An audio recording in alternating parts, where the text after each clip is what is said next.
What I'm holding in my hand are affidavits. These are sworn under oath. They have the power of evidence because they're sworn under oath. These are the things on which you bring indictments. And they allege massive cheating, particularly on the part of the Democrat Party of Detroit, to the extent of easily 500,000, 600,000, 700,000 illegal votes, calculated many different ways. The second part of the case is an analysis of the voting machine that you used in much of the state, I believe much of the state, not all, Dominion, which broke down in Antrim County. That alerted people to take a look at it, and lo and behold, it became a tremendous surprise to the people of America. Did you want this closer? I'm sorry. It was a very big surprise to me that our votes are sent out of the United States. It's also a big surprise to me that our votes are counted by a foreign company. And it's even a bigger surprise to me that if you do the slightest bit of due diligence, you will find out that this company has been in trouble many, many times, was just disqualified in the state of Texas, under another name was thrown out of Chicago, in its infancy had ties with Hugo Chavez, Venezuela, conducted fraudulent elections in 2 South American countries, and have been disqualified in several other countries and states. So about I think they're around September 20th or 22nd. Yeah, I would say 22nd, third week of September. We were kind of started packing, making the ballot packages to be sent to different citizens. And what we do is we will do for different counting boards, 50 pack, 50 application will be there. So you will be making packages of 50 ballots. And on the floor, they will let you know what date need to be put on that package, the mailing date for that ballot.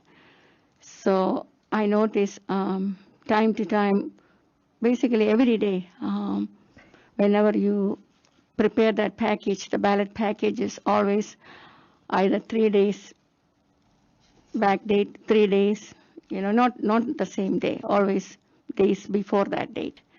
So starting on the 20th of September. 22nd. 22nd? Yes. 22nd of September. Yes.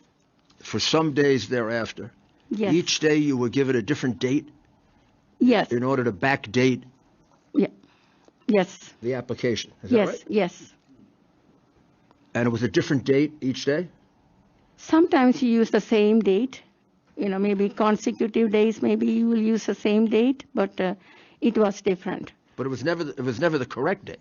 It never be the same day, the day you are preparing the package. In other words, it was a false statement.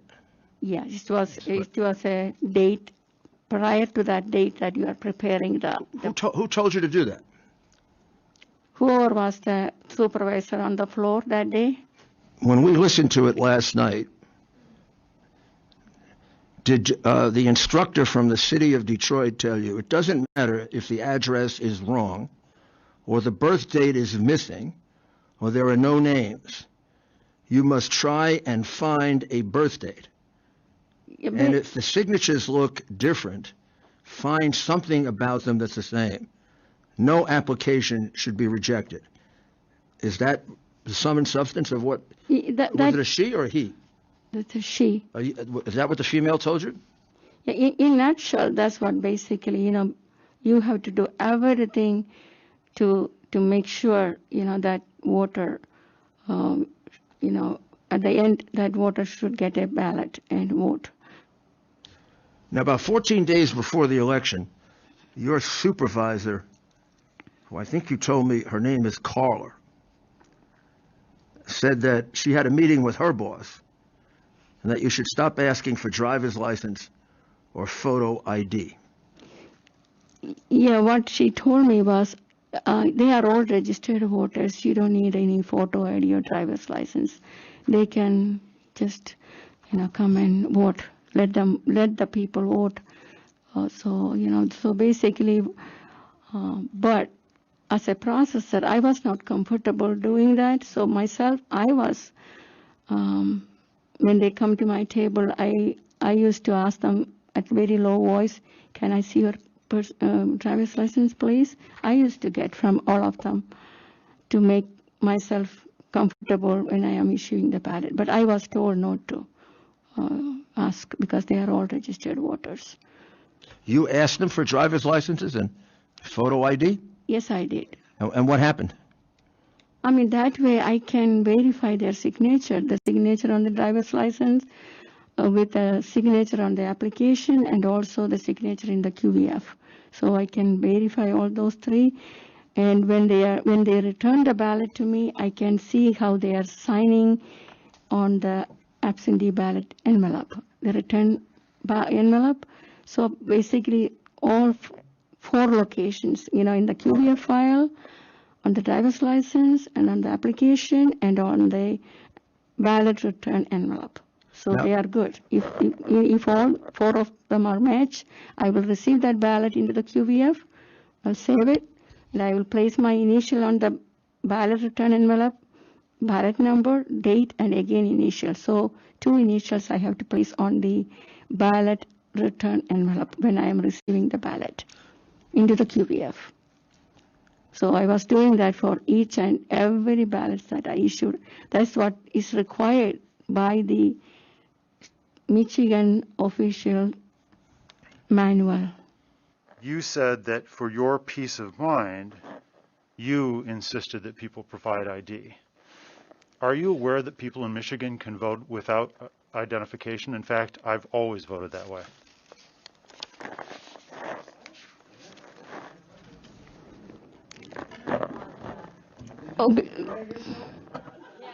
You're not aware of that, ma'am? Members of the audience, please, let's be respectful. Thank you. Ma'am, are you aware of that, ma'am? Are you? No. See, 0 to 14 days, 0 to 14 days, that is the restricted registration time. You have to have the ID and also the proof of residency. And if you don't have the driver's license, you have to submit an affidavit, and also you have to have a passport or something, photo ID. That's my understanding. Okay, you're confused. Thank you. Ms. Jacobs, I know that you've given testimony previously. We've heard your story in the media. I know that you gave testimony yesterday as well. Judge Kenny in Wayne County Circuit Court. May I ask? He has give testimony yesterday. I apologize. Okay, Representative, please tell us your question. Very misleading. You've asked a lot of misleading questions yourself, Mr. Giuliani. Representative Camilleri, please, what is your question? My question, Ms. Jacobs, is Judge Kenny has ruled that your testimony in court is incorrect and not credible. So why should we believe anything that you said here today? I'm not aware of any such ruling. She's never been a witness in court. It would have been impossible for a judge to Your rule. affidavit was ruled May I please finish? incorrect and not May credible. I have the courtesy of finishing? No. What, She has never been a witness in court, so no judge could ever have assessed her credibility. what is your question, Mr. Camilleri? Why are we listening to your story here today if it has already been ruled incorrect and not credible by a judge in court? It has not been ruled. Objection. It has. Well, This is Okay. not a courtroom, Mr. Representative, Giuliani. This is a committee. Why do you keep objecting to what I'm saying here? Representative, is there an answer to that? Okay, you can go and ask the judge who denied that, okay? I don't know anything about it. So I have 19 things in my affidavit. I was at the TCF Center for 27 hours. I'm a mother. I have 2 children and I have 2 degrees. I'm very, I would never, I don't know any woman in the world that would write an affidavit under oath just to write it. You can go to prison for this. My manager came up to, I had called my manager over to a specific tabulating machine. I showed him a number on it, which was close to 500. It should never go over 50. Ballots come in batches of 50. I said, we have a severe problem here. Nick, Autonomous, which is a part owner of Dominion. And he said, Melissa, I don't want to hear that we have a problem. He said, We are here to assist with IT. We are not here to run their election. That is exactly what he said to me. At that point, I was just really frustrated and upset. I could tell what was going on. I knew what was going on at that point. What was going on? He was in on it. He was in on it. They were all in on it. In on what? They were cheating. It was very, very apparent. It was apparent he knew. It was apparent that he was in on it. And when he caught on to me knowing that he was in on it, he just wanted nothing to do with me. And Nick said that there was a big data loss. They started freaking out, stepped off the stage, got on their phones. I asked them what was going on. They said it was taken care of. Nick sent Samuel over to this warehouse for about 3 hours. When he got back, I said, "Where were you? Where'd you go?" He said, "I was at the warehouse." And I said, "What were you doing there?" And he's like, "Nothing, they just needed my help." Well, I said, "Where is this warehouse?" And he said, because I wasn't putting two and two together yet that I, was initially supposed to work there, because I'd never even looked up the address. And what I believe is it wasn't a data loss. It was actually when they found out Trump was ahead 100,000 votes, and they sent Nick over there to assist with these ballots that came in these vans full of ballots that people can attest to that they witnessed being carried out of these vans at the TCF Center. I didn't see any ballots being carried out of vans. I'm not going to lie. I didn't see anything being carried out of them, but I know people who have and did see this occurring. I also witnessed the adjudication process. Numerous adjudicators machines were, all the ballots were being judged by 2 Democrats. I heard them talking. One woman said to another woman, "Are you a Republican or are you a Democrat?" She said, "I'm a Democrat." And she said, "Well, so am I. Let's sit together." Sat together all night judging ballots. Thousands of ballots got judged all night by the reason the rule's there is so, it can be a fair process. It wasn't a fair process. It wasn't a fair process at all. And the tabulating problem with them running numerous ballots through these tabulators and just continuing to do it. I had a friend that I knew for over 20 years, and he came up to me and said, he was working the night shift. He came up to me and said, "Melissa, we did not get any training at all. None." He goes, "I have no idea what I'm doing." He was with 3 other people. I said, I just told my manager that. I said, "I could tell you guys don't know what you're doing."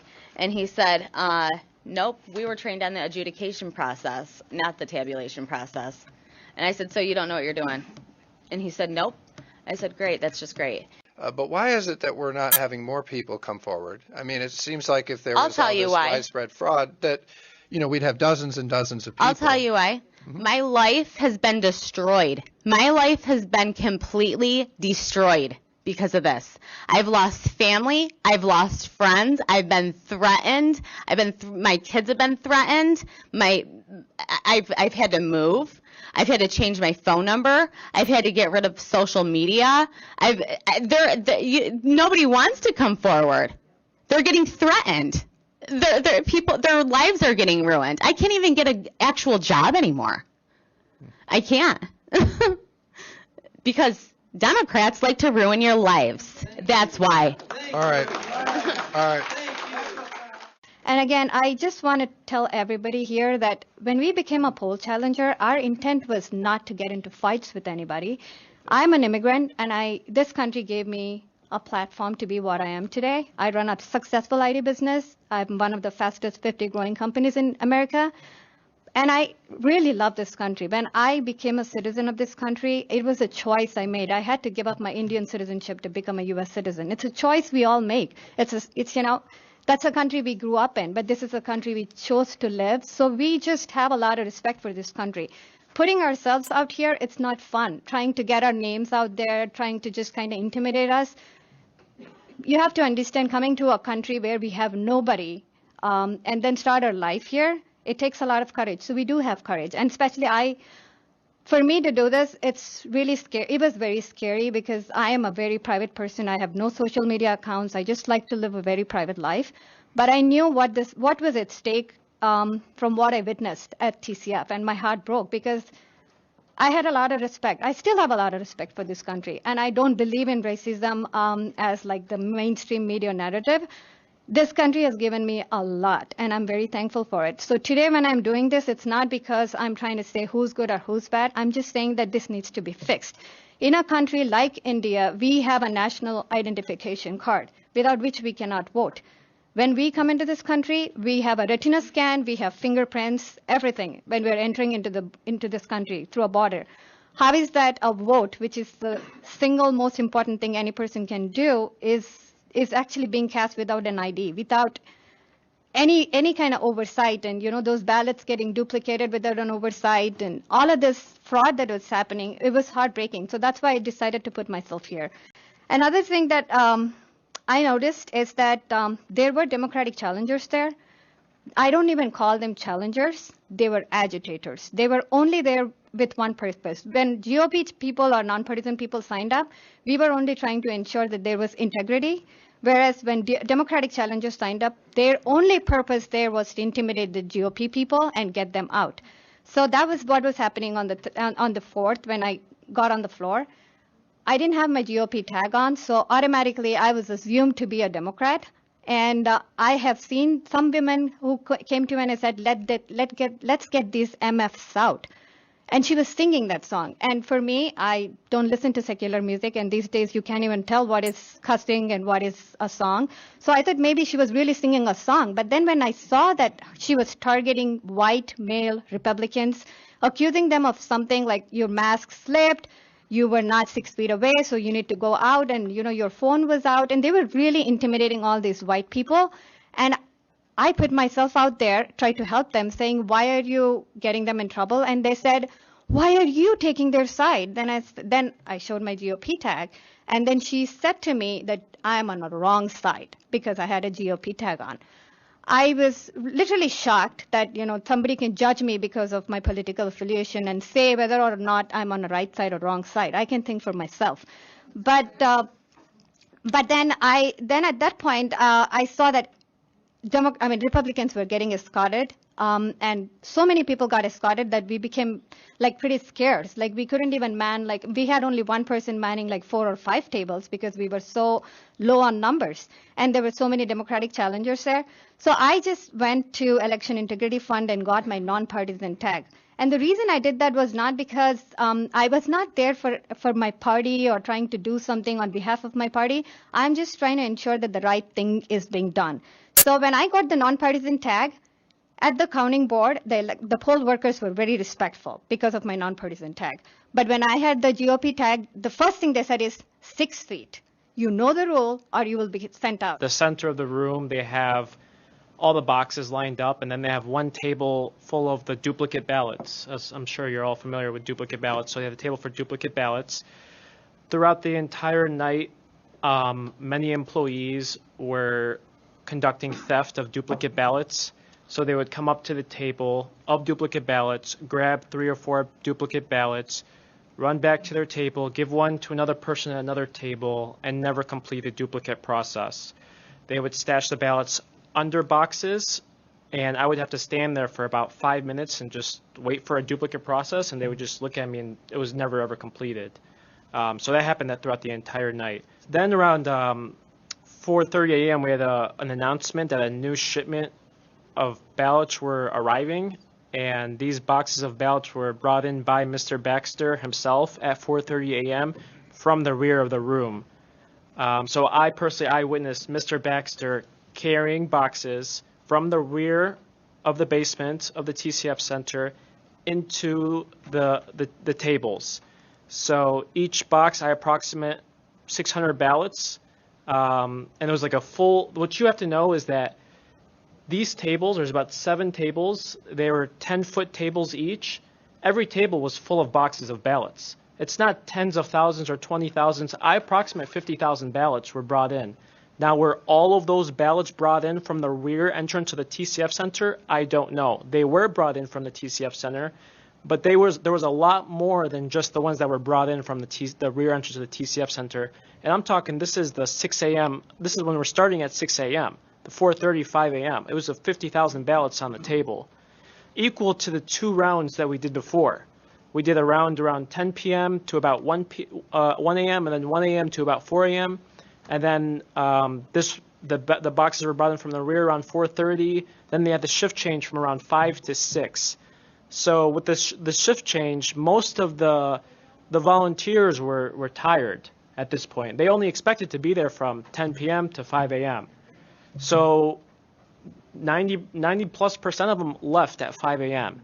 I decided to stick around. So they had the shift change. At 6 a.m., Mr. Baxter and his management team got back on the microphone and said, this is what the new shift change, right? The new employees says, this is what democracy is supposed to look like. Right in front of everyone, the whole room cheered. So this is how you know it's a good sign of a violation, that there's an imbalance of poll workers. From 6 a.m. to about 2 p.m. the next day, because I was doing duplicates, from these duplicate ballots I observed, none of them were for Trump. None of them. And from the other 2 shifts or 2 rounds that we did earlier, only 1 ballot that I witnessed from a duplicate was for Trump. So I'm talking just a dozen off my sampling from that 1 shift of 6 a.m. to 2 p.m., none. And throughout the whole night, I only saw 1. 3 other challengers around me told me the same thing from their sampling. So also, we challenged ballots all night. Every challenge was refused. They never carried it out. They never issued challenge ballots. There's no track, no remedy, no records, no recording of any challenge ballots the entire night. So we challenged. Poll workers changed duplicate ballots to straight Democrat ticket. So for example, it would be like a mixed ticket, bubbles filled in everywhere. I witnessed employees taking their pen and filling in the Democrat straight ticket when it's not. And so you're going to have other people testify that when it goes to adjudication that they see 2 different parties filled in. And then 9 times out of 10, you're also going to have testimony too that says that the employees were saying it should go to the Democrats. That's true. Because there's 200 tables, 150 tables, however many tables there are, 5 employees per table, and they all have pens. And I witnessed them writing a ticket for the straight Democrat ticket. So I also witnessed like duplicates of duplicate ballots, which was very strange to me. We were making a duplicate, take it back to the tabulator, and again, make another duplicate of the duplicate. I personally asked the employees, hey, why are we making, first verify, is this a duplicate of a duplicate? They said yes. I said, why? This is the tabulator says unknown reasons. Okay. I was at table 57 where I said that I saw a stack of ballots which had a sticky note on it saying not an EPB/S.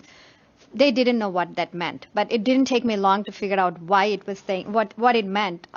It is when they would scan a ballot, nothing would come on the system. So they would manually enter these, and that's when I figured out that they were not even referring to the poll book. So it is EPB/S, meaning election poll book or system. So none of these details were in either of those. And the thing that when I started writing down the ballot numbers and the last names of the person of the ballot that had the name on that ballot, they were all in sequence. These are absentee ballots, mail-in ballots. They cannot be in sequence. 2232 cannot have 2233 next to it, because if they're mailed in, they come in all different numbers. And when I started noticing that these numbers are almost next to each other, like one or the other was in the middle, but then they were almost next to each other, my antennas went up. That's exactly when I thought something is not right here. Then I asked the supervisor. There was not even a date on those envelopes. It said November 0-2020. There was no second number there. Then I said, what is the date on this one? Then they got really mad at me. They said, you're not letting us do our job. You're disturbing us. And at that point, because we really don't want to be kicked out, so we were just kind of not challenging anything because we want to still stay in the room because we barely had anybody. Not only that, the sequence ballot numbers were all from the same area, like the Goddard Street in the downtown Detroit. Goddard Street, sequential ballots, signatures were all alike. They had no date stamp. It said, like, it was empty after 0. There was no third or second or first or nothing. And none of them were coming up in the system. They were all being entered manually. They even knew that none of these details would even be in the poll book or in the system. Out of order. Do you have a point of order?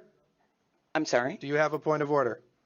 Yes. What is your point of order? Point of order is to have them under oath. You're out of order. As I've said, this is something that is not done here in this state.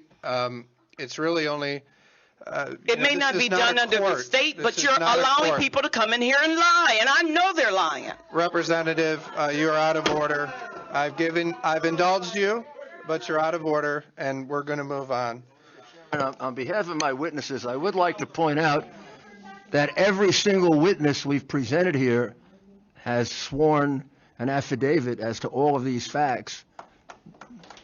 And so, Representative, please, I gave you some room there, but we're going to move on. As I mentioned, the team that we joined that had begun studying this back in 2018 after the Kentucky governor's race, and then several races in Texas with the ES&S machines, we really started looking at the lineage of these companies and the code to the software.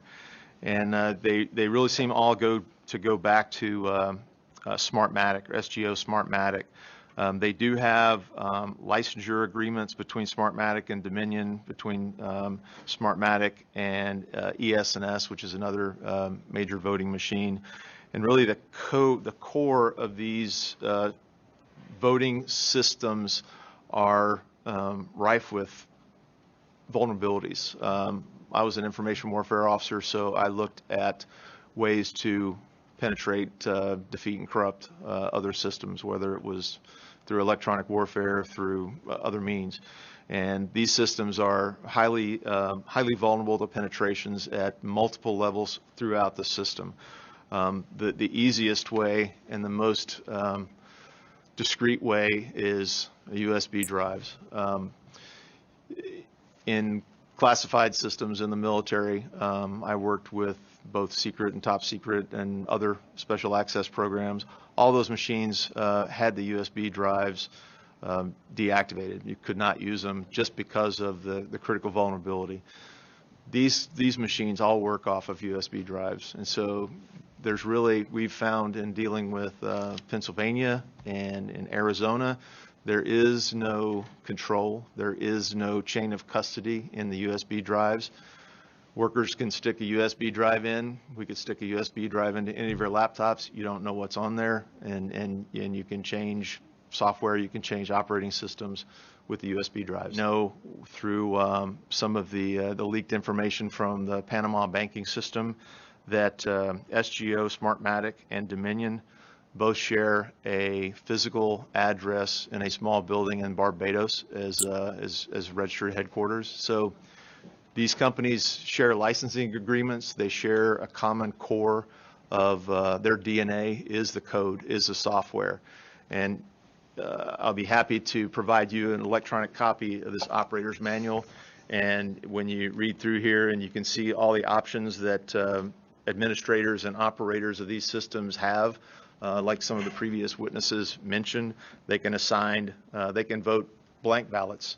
They can delete data. They can they can mass adjudicate write-in ballots. And so it is designed to be inaccurate. It's designed to, if an individual or a team of individuals had a malign purpose, this would be the tool that I would want to use. This represents the affidavits of the people that we didn't get a chance to call. There are hundreds of them, and they specifically allege similar acts of fraud, very similar to the witnesses that you heard. I find it puzzling that there seems to be such confusion about it. Maybe because of my background as a prosecutor, it's pretty obvious to me what happened here.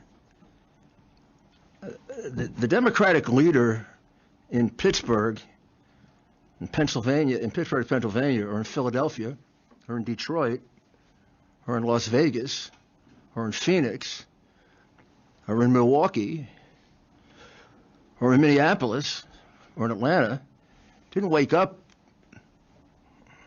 on election morning when all those mail ballots were going to come in and decide we're going to shut out all the Republican poll watchers, or as many as we can. I mean, we've been counting absentee ballots forever. I did it myself when I was a young lawyer. Republican sits on one side, Democrat sits on the other side. We don't have any problem with it. This was uniform shutting out of as many Republicans as possible. In Pennsylvania, 890,000 ballots were cast secretly, with no Republican getting a chance to take a look at the ballot.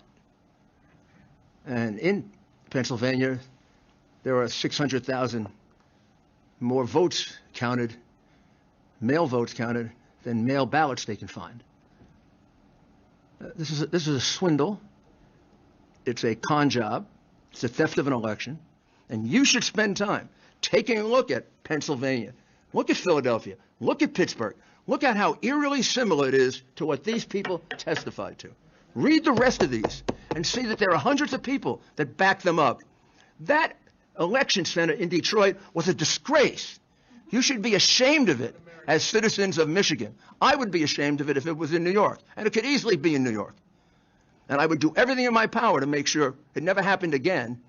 And I would never certify an election or have my name associated with anything that was false. Now, it is your responsibility to do that. Not the governor, not the Secretary of State. You were given that responsibility by our founding fathers.